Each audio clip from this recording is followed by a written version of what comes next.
Good evening आप सभी का। जैसा कि आज हम डिस्कस करने जा रहे हैं क्लास 9 के यूनिट टेस्ट पेपर का डिस्कशन। फिलहाल लॉकडाउन लगा हुआ है, तो लॉकडाउन अगर नहीं होता तो जो क्वेश्चन आपके सिलेबस में भी होते, जो आपके यूनिट टेस्ट में पूछा जाता, उनमें से 10 क्वेश्चन की सीरीज को आज हम डिस्कस करने जा रहे हैं। तो कृपया आप हमारे साथ बने रहें और अंत तक इस वीडियो को देखें, इससे आपको बहुत लाभ होगा। और कोशिश करें कि आप शांत जगह पर पहुंच जाएं और कान में हेडफोन लगा लें, क्योंकि आपको हमारे बातों पर ज़्यादा ध्यान देना है। आपकी स्क्रीन पर सिर्फ सवाल आएंगे, एक्सप्लेनेशन जो होगा वो मैं बोलकर आपको दूंगा। तो कृपया आप हमारे बातों पर ज़्यादा ध्यान देंगे, जिससे आपको ज़्यादा से ज़्यादा लाभ हो सकेगा। तो बिना समय बर्बाद किए मैं चलता हूं अपने पहले सवाल की तरफ। तो हमारा पहला सवाल आपके स्क्रीन पर है, और आप चाहें तो वीडियो को पॉज करके आप इस सवाल को पढ़ सकते हैं। मैं सवाल पढ़ के आपका समय बर्बाद नहीं करूंगा आगे किसी सवालों में, तो आप वीडियो को पॉज करके सवाल पढ़ लें। हो सके तो आप इसे खुद से सॉल्व करके देख लें, और अगर सॉल्व नहीं हो पाता है तो फिर से वीडियो को स्टार्ट करें और हमारी बातों को थोड़ा सा ध्यान से सुने। तो जो इस सवाल में पूछा जा रहा है कि एक बॉल है जो कि दीवार को जाके हिट कर रहा है, यानी कि एक इंसान है जो कि बॉल को फेंक रहा है और वो बॉल दीवार में जाके टकरा रहा है 6 मीटर पर सेकंड की रफ्तार से। ठीक है, अब इमेजिन कीजिए आपके हाथ में एक बॉल है, आप उसको थ्रो कर रहे हैं और वो बॉल दीवार पे जाके टकरा रहा है। किस स्पीड से, किस वेलोसिटी से? तो 6 मीटर पर सेकंड के वेलोसिटी से। 6.0 लिखा है, आपको कंफ्यूज नहीं करना है, वो 6 मीटर पर सेकंड ही लिखा हुआ है। और वो जो रिबाउंड होता है, बाउंस बैक होता है, टकराने के बाद जब बॉल लौटता है तो वो 4.4 मीटर पर सेकंड हो जाता है। इस पूरे चीज को होने में जो बॉल दीवार के कांटेक्ट में रहा है वो 0.040 सेकंड तक दीवार के कांटेक्ट में रहा है, जिसके कारण बॉल के रफ्तार में कमी आई है। 6 से वो 4.4 तक हो गया है। ठीक है, तो आप देख सकते हैं लगभग 1.6 के मीटर पर सेकंड का जो कमी रफ्तार में आया है वो कितना सेकंड में आया है? 0.40 सेकंड में आया है। तो आपसे जो पूछा जा रहा है वो है कि एक्सेलरेशन क्या होगा बॉल का। जैसा कि आपको पता है कि एक्सेलरेशन क्या होता है? Change in velocity per unit time. और अगर हम फार्मूला की बात करें तो एक्सेलरेशन का मतलब होता है कि final velocity minus initial velocity by total time taken. तो यहां पर जो हमारा फाइनल वेलोसिटी है वो 4.4 मीटर पर सेकेंड है और इनिशियल वेलोसिटी है वो 6 है। तो सबसे पहले हम क्या करेंगे?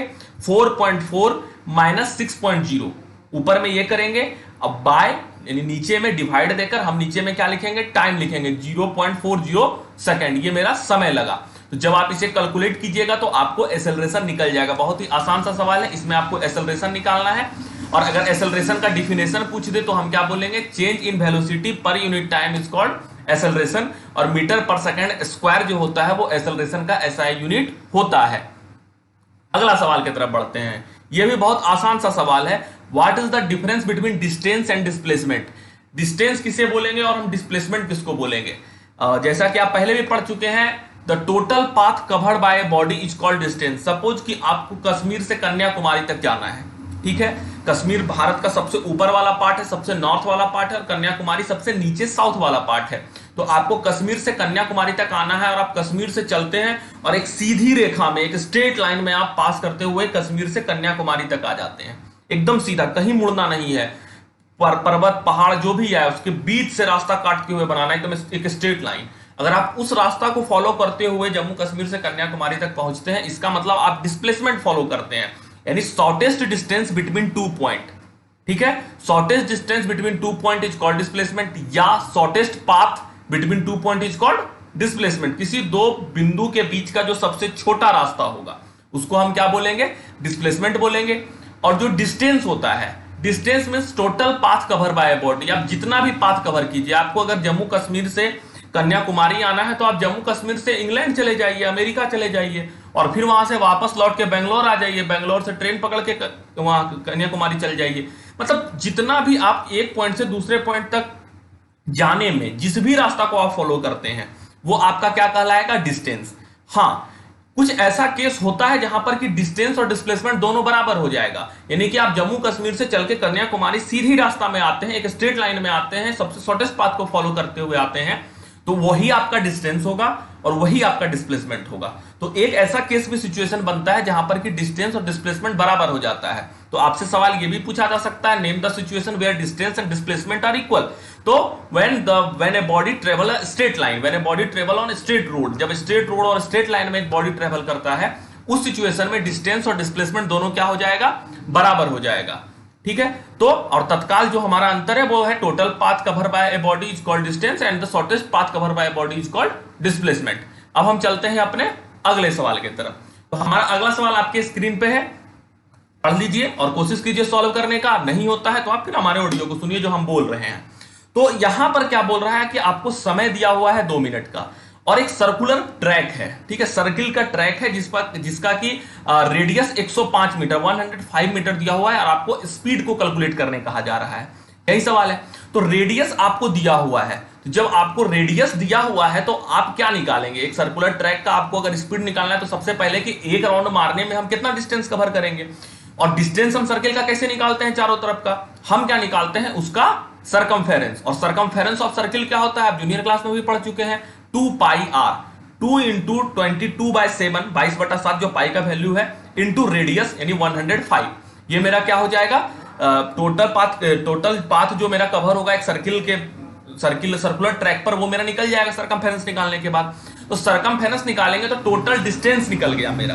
ठीक है, और उसको हम टाइम से डिवाइड करेंगे। कैसे डिवाइड करेंगे टाइम से, 2 मिनट लिखा हुआ है। तो आपको पता है कि हम लोग 3 सिस्टम को फॉलो करते हैं, एक सीजीएस सिस्टम को फॉलो करते हैं, एक एमकेएस सिस्टम को फॉलो करते हैं, एक एफपीएस सिस्टम को फॉलो करते हैं। सीजीएस सिस्टम का मतलब होता है सेंटीमीटर ग्राम सेकेंड, एमकेएस का सिस्टम होता है मीटर किलोग्राम सेकेंड, और एफपीएस का होता है फुट पाउंड और सेकेंड। जनरली जो हम लोग हिंदुस्तान में फॉलो करते हैं वो एमकेएस फॉलो करते हैं, मीटर किलोग्राम सेकेंड। सीजीएस भी फॉलो करेंगे, ऐसा नहीं कि कोई गुनाह है उसको करने में, लेकिन जनरली हम लोग एमकेएस फॉलो करते हैं, मीटर किलोग्राम सेकेंड।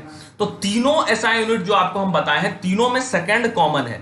तो हम 2 मिनट को क्या करेंगे, सेकंड में बदल देंगे। 1 मिनट में 60 सेकंड और 2 मिनट में 120 सेकंड हो जाएगा। तो टोटल डिस्टेंस मेरा निकल जाएगा 2 पाई आर करने के बाद, और उसको हम क्या करेंगे, टाइम से डिवाइड कर देंगे। जैसे हम डिस्टेंस को टाइम से डिवाइड करेंगे, डिस्टेंस बाय टाइम हमारा क्या होता है, स्पीड होता है। तो आपको यह सवाल भी अब समझ में आ गया होगा कि आप इसको कैसे सॉल्व करेंगे। अगला सवाल आपके स्क्रीन पर है, a motorcyclist drive A to B with uniform speed 30 kilometre per hour and return back with speed of 20 kilometre per hour, find its average speed. देखिए एक ऐसा सवाल है जहां पर कि बहुत सारे स्टूडेंट कंफ्यूज करते हैं। वो क्या करते हैं कि 30 और 20 को ऐड कर देते हैं और ऐड करने के बाद उसको 2 से डिवाइड कर देते हैं। ऐसा करने से क्या होता है कि उनका आंसर 25 आ जाता है और उनको लगता है कि यही जवाब सही है, लेकिन ये बिल्कुल गलत जवाब होगा। अगर आप ऐसे आंसर को सॉल्व करेंगे तो आप गलत करेंगे। तो इसको सॉल्व कैसे करना है, तो सबसे पहले हम मानेंगे ए से बी के बीच का जो दूरी है वो क्या है, एक्स है। तो जब ए से बी गया और बी से ए लौट कर आया कोई पर्सन, तो टोटल डिस्टेंस वो कितना कवर किया, जाने में एक्स आने में एक्स, तो टोटल डिस्टेंस वो 2x कवर कर गया। अच्छा, तो जो हम एवरेज स्पीड निकालते हैं वो क्या होता है, total distance travel by total time taken. तो टोटल डिस्टेंस ट्रेवल मेरा 2x हो गया। टोटल टाइम कितना टेकन किया गया, तो x बाय 30, मतलब x जाने के समय में जो डिस्टेंस ट्रेवल किया था वो x था और स्पीड 30 था। तो x बाय 30 जैसे कर देंगे तो जाते के समय का डिस्टेंस हमको निकल जाएगा, और x बाय 20 कर देंगे तो हमको आने में जितना समय वो निकल जाएगा। तो जो हम इसको सॉल्व करेंगे वो हम कैसे सॉल्व करेंगे, ऊपर में 2x होगा by x by 30 plus x by 20। जब आप इसको सॉल्व करेंगे तो x कट जाएगा और इसका जो एग्जैक्ट वैल्यू होगा वो आपका आ जाएगा। ठीक है, अगला जो आपको आया था, प्रूफ करने आया था, s बराबर ut plus half at square. अगला सवाल आपके स्क्रीन पर है कि आप इसको प्रूफ कीजिए कि s जो है ut और हाफ at स्क्वायर के बराबर है। बहुत ही इंपॉर्टेंट सवाल है। थोड़ा सा मामला चेंज होके ये आपको अगले क्लास में 11th क्लास में फिर प्रूफ करना होगा। अभी आपको ग्राफिकली प्रूफ करना है, सीनियर क्लास में आपको दूसरे इंटीग्रल प्रोसेस से प्रूफ करना पड़ेगा। तो आपको स्क्रीन पर एक ग्राफ दिख रहा होगा, ठीक है। तो इस ग्राफ में आपका ग्राफ का जो एक पिक्चर दिख रहा है, आप थोड़ा सा ध्यान से देखिए, AOCDB।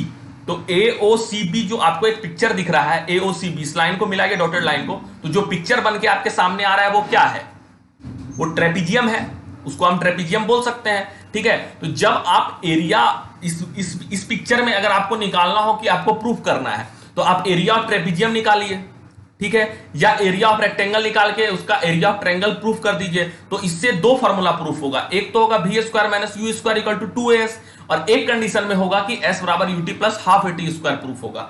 ठीक है, एरिया ऑफ ट्रेपीजियम क्या होता है, 1/2 sum of parallel side into height, और area sum of parallel side into height आप एरिया ऑफ ट्रेपीजियम में निकाल देंगे, और दूसरा केस में आप area of rectangle plus area of triangle कर सकते हैं। आप दोनों से कीजिए, एक से आपका V square minus U square equal to 2s proof होकर आएगा, एक से U T plus half A T S बराबर U T plus half A T square proof होकर आएगा।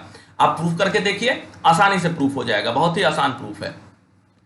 अगला सवाल, what is the momentum of a man of mass 75 kg when he walk with a uniform velocity 2 metre per second. बहुत आसान सवाल, momentum से सवाल है। What is momentum? मोमेंटम का सीधा डिफिनेशन होता है the product of mass and velocity is called momentum. तो आपको मास भी दिया हुआ है, आपको वेलोसिटी भी दिया हुआ है, और आपको मोमेंटम निकालने बोला जा रहा है। तो मास यानी 75 इंटू वेलोसिटी 150 इसका राइट आंसर हो जाएगा। इसका एसआई यूनिट क्या होगा, मोमेंटम का एसआई यूनिट क्या होगा, ये आपको कमेंट बॉक्स में बताना है कि मोमेंटम का एसआई यूनिट क्या होगा। क्योंकि हर चीज का, हर टर्म का आपको एसआई यूनिट पता होना चाहिए, और एसआई यूनिट हम याद नहीं करते हैं, उसको हम समझते हैं, वो उसके फॉर्मूला से निकल के सामने आता है। तो आप कमेंट बॉक्स में हमको बताएं कि मोमेंटम का एसआई यूनिट क्या होगा। और हम चलते हैं अगले सवाल की तरफ। Right all 3 Newton's law of motion. Newton के 3 लॉ ऑफ मोशन है, बहुत इंपॉर्टेंट लॉ ऑफ मोशन है, और बहुत महत्वपूर्ण इसलिए है क्योंकि फिजिक्स के हर स्टूडेंट को अगर का बेसिक्स अगर कुछ होता है तो वो न्यूटन्स लॉ ऑफ मोशन होता है। तो बिना समय बर्बाद किए आप समझिए पहला लॉ ऑफ मोशन क्या होता है। Anything which is in rest they remain in rest. कोई चीज अगर रेस्ट में है तो रेस्ट में ही रिमेन रहेगा, और anything which is in motion they remain in motion. अगर कोई चीज मोशन में है तो वो भी मोशन में रहेगा। Whenever external force is not applied, जब तक हम बाहर से उसके ऊपर कोई फोर्स ना लगाएंगे। अगर कोई चीज चल रहा है तो वो चलता रहेगा, कोई चीज रुक गया है तो वो रुका हुआ रहेगा।